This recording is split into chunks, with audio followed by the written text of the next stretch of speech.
कक्षा 11 की इतिहास की ऑनलाइन क्लास में आप सभी का इतिहास के पाठ 4 पढ़ रहे हैं। पाठ का नाम है इस्लाम का उदय और विस्तार। समय है 570 से 1200 ईस्वी तक का। ठीक है,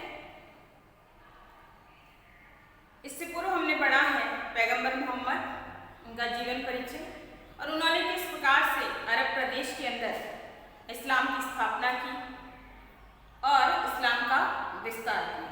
ठीक है, फिर 632 ईस्वी में पैगंबर मोहम्मद की मृत्यु हो गई या देहांत हो। ठीक है, 632 ईस्वी में पैगंबर की मृत्यु के बाद एक तरह से कह सकते हैं सत्ता का संघर्ष छिड़ गया।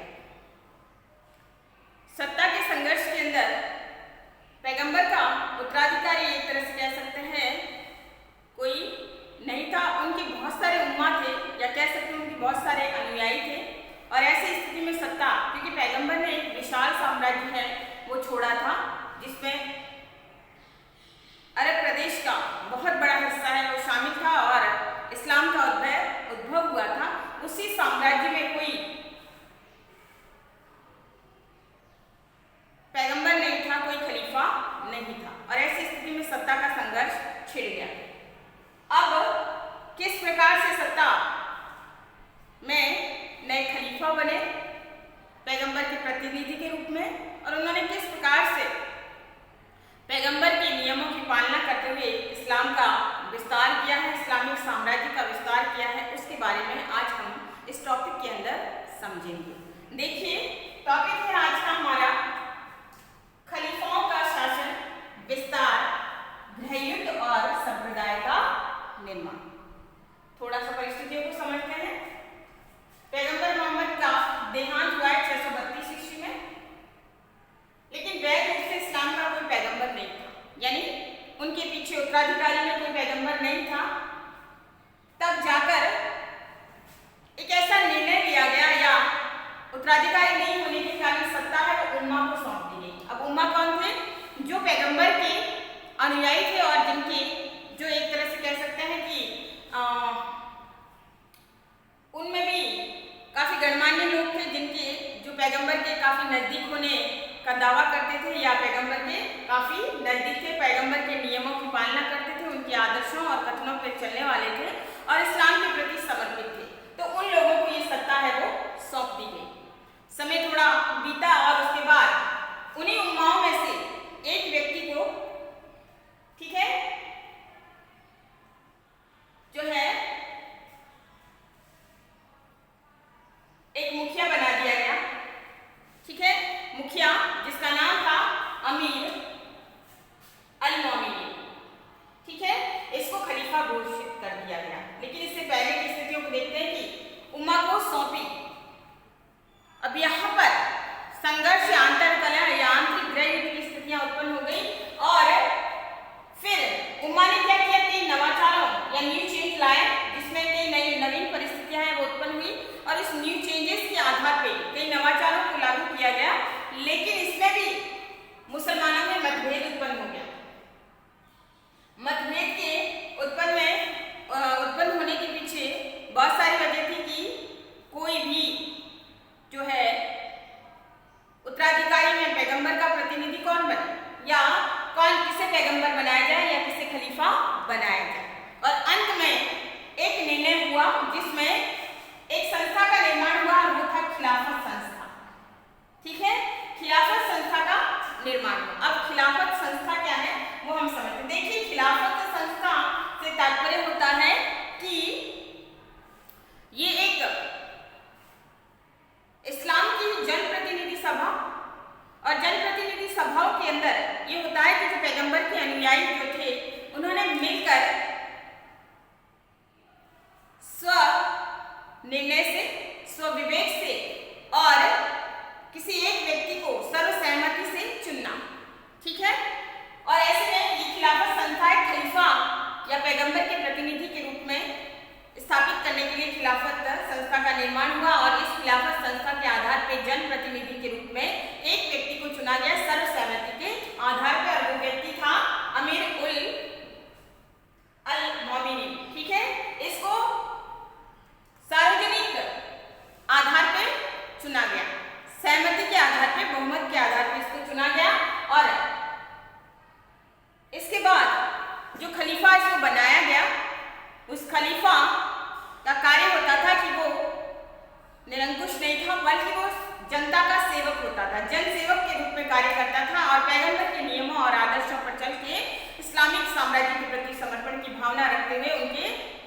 जो है बताए हुए रास्ते पर चलकर इस्लाम का प्रचार और प्रसार करना। तो ये स्थितियां थी खिलाफत संस्थान के अंदर। अब देखिए पैगंबर मोहम्मद के मृत्यु के बाद 4 प्रमुख खलीफा हुए हैं और खलीफा से तात्पर्य है कि पैगंबर के प्रतिनिधि। उनका उद्देश्य सिर्फ धर्म को स्थापित करना ही नहीं था, बल्कि धर्म के साथ साथ राजनीतिक वर्चस्व को भी बढ़ाना, साम्राज्य का विस्तार करना। तो ये सिर्फ धार्मिक नेता ही नहीं हुआ करते थे, बल्कि राजनीतिक वर्चस्व भी इनका हुआ करता था। तो पैगंबर की मृत्यु के बाद 4 प्रमुख खलीफा बने हैं। उनको हम समझते हैं कि 4 प्रमुख खलीफा कौन कौन से थे। देखिए पहला जो खलीफा बना था वो था अबू बकर। दूसरा खलीफा था उमर, या इसको उमर के नाम से भी जाना जाता है कि उमर या उमर। आपकी पुस्तक के अंदर उमर है तो मैंने उमर लिखा है। तो अबू बकर, दूसरा था उमर या उमर, तीसरा था उस्मान और चौथा था अली। ये 4 प्रमुख खलीफा हुए और इन्होंने पैगंबर के बताए गए नियमों आदर्शों के अनुरूप ही शासन को करने का प्रयास किया है। उन्हीं के अनुरूप उन्होंने शासन को चलाया है। इन्होंने पैगंबर के साथ अपने नजदीकी संबंधों के आधार पर शक्ति को स्थापित किया। यानी ये कहीं ना कहीं पैगंबर की रिश्तेदारी में काफी नजदीक थे और उन्होंने, या एक तरह से कह सकते हैं अनुयायियों में उनकी नजदीक थे, और उन्होंने इसी संबंध के आधार पे उन्होंने अपने शक्ति का औचित्य है वो स्थापित किया।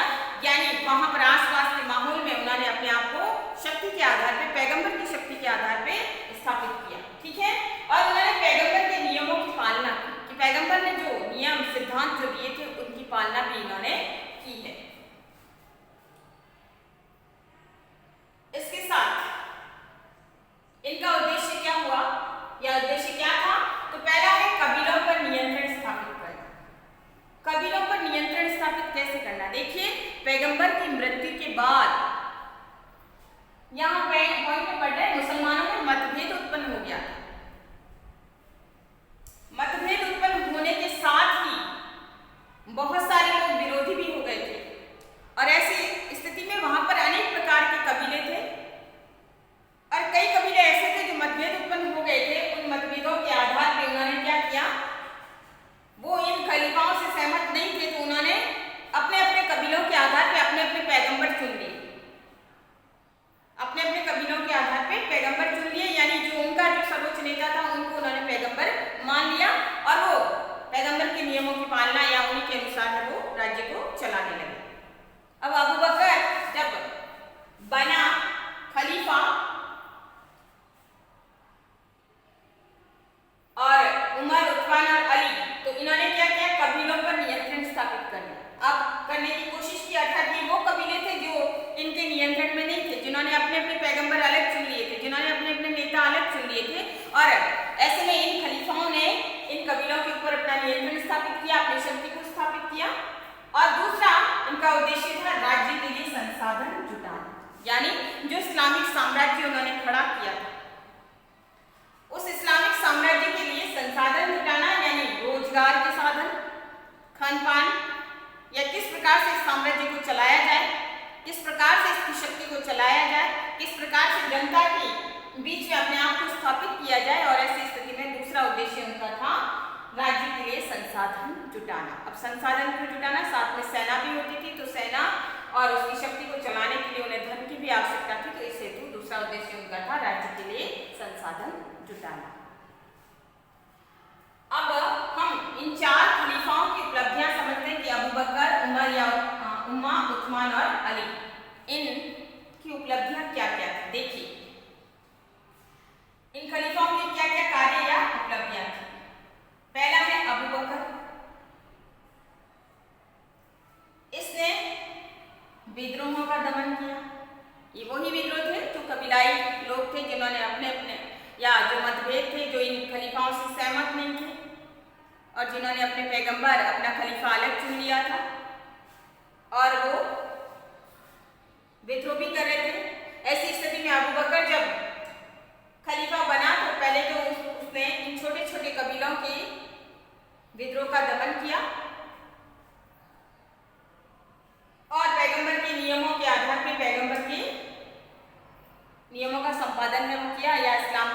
प्रचार प्रसार किया। अब दूसरा देखिए, दूसरा खलीफा था उमर या उमा।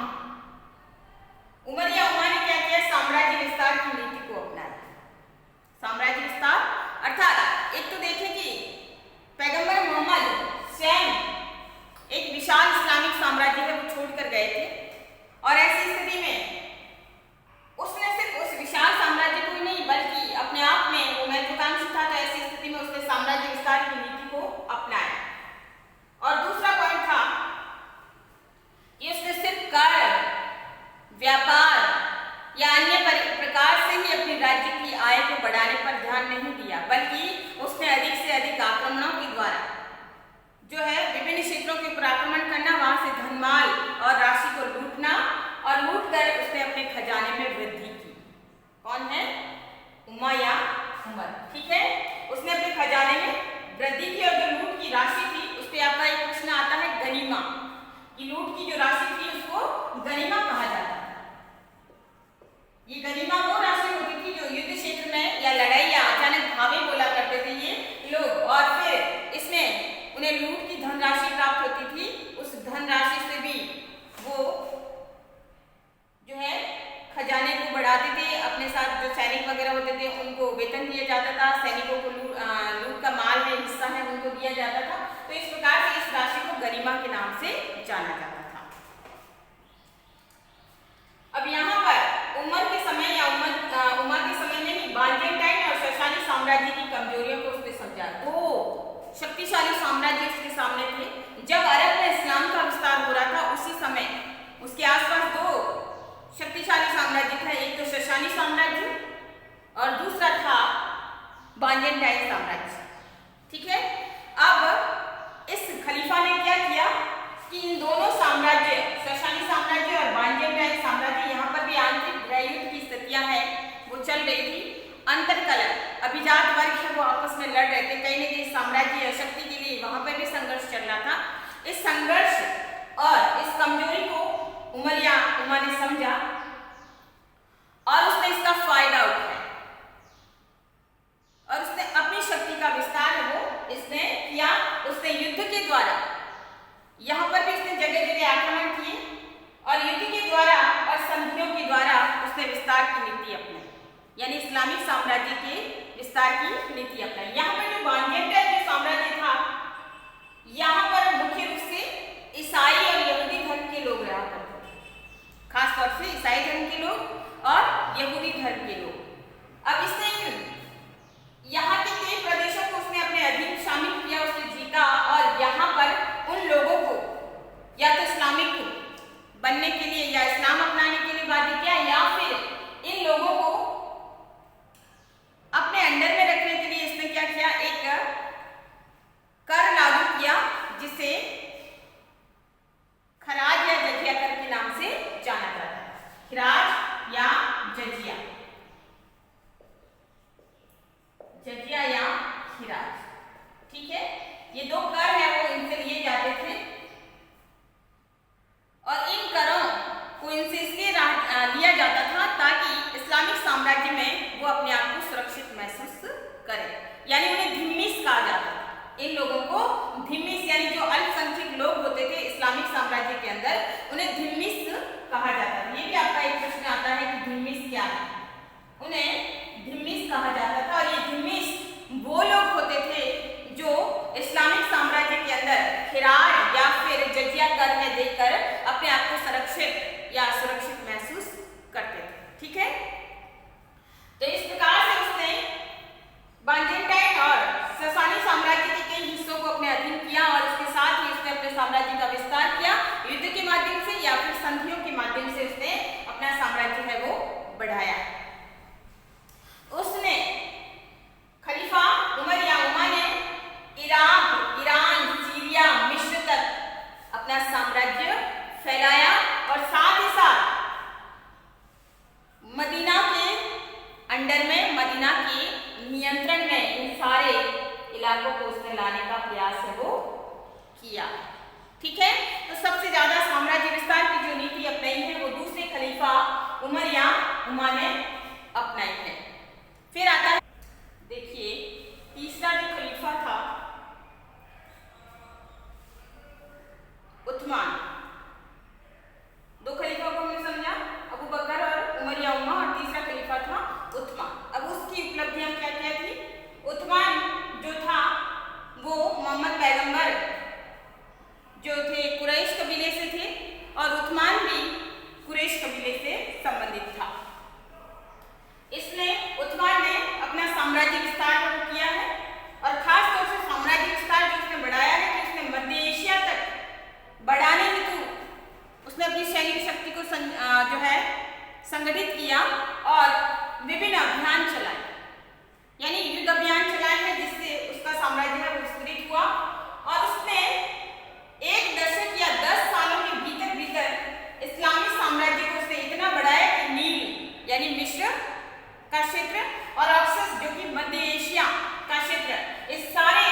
नदी तट के बीच के क्षेत्र के ऊपर उसने विशाल नियंत्रण स्थापित किया और उसे इस्लामिक साम्राज्य का हिस्सा बनाया या मुस्लिम साम्राज्य का हिस्सा बना लिया। ठीक है, और इस प्रकार से एक विस्तार किया साम्राज्य का, और आज भी जो साम्राज्य वहां पर स्थापित है वहां पर आज भी मुस्लिम धर्म है। ये हम देख सकते हैं मिस्र, सऊदी अरब, ईरान, इराक, अफगानिस्तान, पाकिस्तान जो हिंदुस्तान का हिस्सा था उस समय, लेकिन फिर भी ये सारे प्रदेश जो थे ये सारे के सारे इस्लामिक सत्ता के अंदर आ गए। ठीक है, तो इस प्रकार से उसने अपना विशाल साम्राज्य है वो स्थापित किया है, वो उस्मान ने, तीसरे खलीफा ने किया है। और इसने अपने साम्राज्य के दौरान कई नई नई प्रशासनिक व्यवस्थाएं हैं वो स्थापित की है, और उस प्रशासनिक व्यवस्थाओं के अंतर्गत उसने देखिए कि प्रांतों में नया प्रशासनिक ढांचा उसने स्थापित किया, और उस समय उस प्रशासनिक ढांचे के अंदर विभिन्न प्रांतपति जो है वो बनाए गए, क्योंकि विशाल साम्राज्य को चलाने के लिए किसी न किसी प्रकार से विभाग और विभागों के अध्यक्षों को नियुक्त किया गया, और इसमें जो अध्यक्ष बनाए जाते थे उसे गवर्नर कहा जाता था, जो कि उस समय के अमीर की उपाधि उनको दी जाती थी। दूसरे विभिन्न कबीले थे और उन कबीलों के भी विभिन्न मुखिया थे, उसको अशरफ के नाम से उसने जो है उपाधि दी, यानी उनको अशरफ के नाम से जाना जाता था। उसने नया प्रशासनिक ढांचा है वो स्थापित किया ताकि जो है विशाल जो साम्राज्य है उसका चलता रहे। उसने अपने सैनिकों के लिए भी शिविर है, शिविरों की स्थापना की है, और ये शिविर यानी तंबू में रहते थे, और ये सैनिक शिविर जो है कूफा और बसरा का जो क्षेत्र होता था, रेगिस्तानी इलाका, वहां पर ये लोग रहते थे, और जब भी उनको आदेश वगैरह होता था उस समय ये सैनिक अभियानों में जाते थे और साथ ही साथ आक्रमण, धावा इत्यादि बोलते थे, और फिर लूटपाट है वो मचाया करते थे, और फिर उस धनराशि उन्हें विभिन्न प्रकार की धनराशि उन्हें प्राप्त होती थी, वो धनराशि को आपस में भी बांटते थे और वही सरकारी खजाने में भी इसको ली जाती थी। इसके साथ ही इस लूटपाट की राशि से ही उनका जो वेतन है, मासिक वेतन या मासिक अदायगियां भी उनको दी जाती थी, वेतन के रूप में हिस्सा भी उनको सैनिकों को दिया जाता था। अब यहाँ पर एक नया बिंदु आ रहा है कि उस्मान जो था वो कुरैश कबीले से था, शक्तिशाली कबीला था और मक्का का कबीला था जो कि पैगंबर मोहम्मद से संबंधित था। अब उस्मान ने क्या किया कि उसका जो नियंत्रण क्षेत्र था, या कह सकते हैं उसका जो केंद्र था, वो मक्का और मदीना के आसपास का क्षेत्र था, और ऐसी स्थिति में उस्मान ने बहुत सारे कुरैश कबीलों के लोगों को अपना हित मानते हुए या अपने पक्षधर मानते हुए उनकी भर्तियां अधिक से अधिक कर दी। भर्तियां यानी उन्हें सत्ता में ज्यादा लिया और सत्ता में विभिन्न महत्वपूर्ण पद है उसने दे दिए। उससे क्या हुआ कि जो दूसरे लोग थे उनमें विरोध उत्पन्न हो गया, मुसलमानों में झगड़े या विरोध की स्थितियां हैं वो उत्पन्न हो गई, और वहीं बहुत सारे ऐसे लोग भी थे जो कुरैश कबीले से ही संबंधित थे, लेकिन उनके मन में भी कहीं न कहीं जो है क्रोध था, क्योंकि उनको वो सम्मान जो उनको मिलना था वो नहीं मिल पाया, और ऐसी स्थिति में कई विवाद उत्पन्न हो गए। उसी विवादों के बीच में जो है एक दिन उस्मान की हत्या है वो किसी ने कर दी, या उसकी हत्या कर दी गई। ठीक है, तो इस प्रकार से तीसरा खलीफा है उस्मान, उसकी हत्या इन झगड़ों के कारण या इन विवादों के कारण उस्मान की हत्या कर दी गई। अब आता है चौथा खलीफा जो है अली। चौथा खलीफा अली, जिसका समयकाल माना जाता है 656 से 661 ईस्वी। चौथा जो खलीफा अली आया उसने 2 युद्ध लड़े। पहला युद्ध तो उसने पैगंबर मोहम्मद की पत्नी आयशा, जिसका नाम था आयशा से उसकी लड़ाई हुई है, ऊंट की लड़ाई के नाम से इसको जाना जाता है। तो यहाँ पर भी आपका प्रश्न 1 या 2 नंबर का बनता है कि ऊंट की लड़ाई क्या है, तो पैगंबर मोहम्मद की पत्नी आयशा और चौथा खलीफा अली के मध्य जो लड़ाई हुई थी उसे ऊंट की लड़ाई कहा जाता है, और इस ऊंट की लड़ाई में जो है मोहम्मद पैगंबर की पत्नी आयशा की हार हुई थी, या उसे पराजय का मुंह देखना पड़ा था, और अली की जीत हो गई थी। ये लड़ाई है वो 657 ईस्वी के अंदर हुई थी। तो ये प्रश्न आपका आ सकता है कि उनकी लड़ाई क्या है। ठीक है,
लाने पर या उसे खलीफा बनाने के वो पक्षधर थे, और दूसरे इसके खिलाफ थे, तो उन्होंने इसको नहीं माना, बल्कि उन्होंने कुछ नई राजनीति को जो है माना। और इसी बीच यहाँ पर जो उस्मान जो था तीसरा खलीफा, इसका नातेदार था जिसका नाम था मुआविया, ठीक है। और मुआविया जो था ये सीरिया का गवर्नर था, और इसने अपने आप को काफी शक्तिशाली बना लिया था। और जैसे ही अली की हत्या कर दी गई, इस मुआविया ने 661 ईस्वी के अंदर अपने आप को पूरे इस्लामिक क्षेत्र का नया खलीफा घोषित कर दिया। शक्ति के आधार पर उसने अपने आप को खलीफा घोषित किया। इसके पक्षधर लोग भी बहुत थे, इसके समर्थकों के आधार पर उसने अपने आप को खलीफा घोषित कर दिया। और इसने कुरैश कबीले का सुदृढ़ीकरण किया, क्योंकि ये स्वयं कुरैश कबीले से था। उस्मान का नातेदार यानी कह सकते हैं नाती, दोहिता, ठीक है, तो बहुत नजदीकी रिश्तेदार था। और ऐसी स्थिति में ये भी कुरैश कबीले से संबंधित था, और अंत में इसने एक नए वंश की स्थापना की, उम्मयद वंश की, ठीक है। जो नया वंश आया है वो है उम्मयद वंश की स्थापना है, वो मुआविया ने की है 661 ईस्वी में। और इसका जो शासनकाल है 661 से लगाकर 750 ईस्वी तक का चला है। काफी लंबा समय है इसका शासनकाल चला है। ऐसा लगता था कि इन 4 खलीफाओं की हत्याओं के बाद, जैसे अबू बकर, उमर या उम्मा, और तीसरा उस्मान, और चौथा अली, इसके बाद ऐसा लगने लगा था कि कहीं न कहीं इस्लामिक साम्राज्य है वो विखंडित हो गया, उसकी शक्ति है वो बिखर गई। लेकिन ऐसा नहीं हुआ, बल्कि जो उम्मयद वंश का जो शासक आया था मुआविया, उसने उसी इस्लामिक शक्ति को बनाए रखा। पैगंबर के नियमों की पालना करते हुए उसने एक विशाल साम्राज्य का सुदृढ़ीकरण किया, इस्लामिक साम्राज्य का सुदृढ़ीकरण किया। और फिर उसने काफी कुछ नवाचार स्थापित करते हुए, काफी कुछ नवीन चीजों को, नए प्रशासनिक ढांचे को लागू करते हुए, नई संरचना को लागू करते हुए इस्लामिक धर्म का सुदृढ़ीकरण किया और उसे बनाए रखा और उसका विस्तार है वो किया, ठीक है। तो ये था आज का हमारा टॉपिक, जिसमें हमने 4 खलीफाओं को समझा और अंतिम 5वां खलीफा आया